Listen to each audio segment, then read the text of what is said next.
এই ভিডিওতে সিজন 9 এর উইনার অ্যানাউন্সমেন্ট করে দিব। 5 জন উইনারকে বেছে নিয়েছি আমরা সিজন 9 থেকে। এর সাথে সাথে ওয়েলকাম আর কে মেহেন্দি সিজন 10। এই ভিডিওটার ডিজাইনটা হুবহুব রিক্রিয়েট করতে পারলে আপনাকে এক বক্স আর কে মেহেন্দি গিফট করা হবে। সিজন 9 এ অনেক প্রফেশনাল মেহেন্দি আর্টিস্টরা জয়েন করেছে। আমরা কয়জনকে যে উইনার করব সেই নিয়ে কনফিউজড হয়ে গেছি। সেই জন্য সিজন 9 এ আমরা 5 জন উইনারকে বেছে নিয়েছি। আমরা অনেক মানুষদের গিফট করার চেষ্টা করি। আমরা কি শুধু গিফটই করব? চলুন একটু প্রমোশন করি। আমাদের ঈদ উপলক্ষে সারা বাংলাদেশে ফ্রি ডেলিভারি। 3টি মেহেন্দি নিলে সারা বাংলাদেশে একদম ফ্রি ডেলিভারি। সিজন 10 এর ডিজাইনটা অনেকটাই সিম্পল এবং অনেক সুন্দর। এই ডিজাইনটা আশা করি আপনাদের করতে কোনো প্রবলেম হবে না, আর ভিডিও করতেও কোনো প্রবলেম হবে না। আমরা এই সপ্তাহে অ্যাক্টিভ মেম্বার উইনারের নাম আমরা কালকে ঘোষণা করে দিব। সেই সাথে সিজন 9 এর উইনার অ্যানাউন্সমেন্ট করার আগে সিজন 10 এর রুলসগুলো আমি আরো একবার বলে দিচ্ছি। ভিডিও অবশ্যই পরিষ্কার হতে হবে, কারণ আমরা ডিজাইনটা ভালো করে যদি না বুঝি তাইলে আপনাকে কিভাবে উইনার করব। অনেকেরই লং ভিডিও করতে প্রবলেম হয়, সেই ক্ষেত্রে আপনি শর্ট ভিডিও করতে পারেন, কিন্তু আপনি যদি শর্ট ভিডিও করেন সেই ক্ষেত্রে আপনি প্রায়োরিটি কম পাবেন। অবশ্যই আমাদের ফেসবুক পেজ ফলো করতে হবে এবং আমাদের পেজে অ্যাক্টিভ থাকতে হবে। ফেসবুকে ভিডিও পোস্ট করে আমাদের আর কে মেহেন্দির নামটা মেনশন করতেই হবে। প্রথম উইন হয়েছেন হেনা রিক্রিয়েশন বাই নুসরাত। তার ডিজাইনটা সত্যি অনেক সুন্দর, একদম প্রফেশনাল আর্টিস্টের মতো। দ্বিতীয় হয়েছেন মেহেন্দি বাই যারা।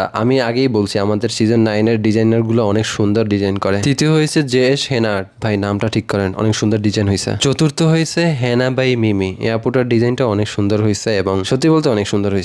এবং পঞ্চম হয়েছে ফারিন। এই আপুটার ডিজাইনটা অনেক সুন্দর হয়েছে। উইনাররা আমাদের ইনবক্স করবেন। আল্লাহ হাফেজ।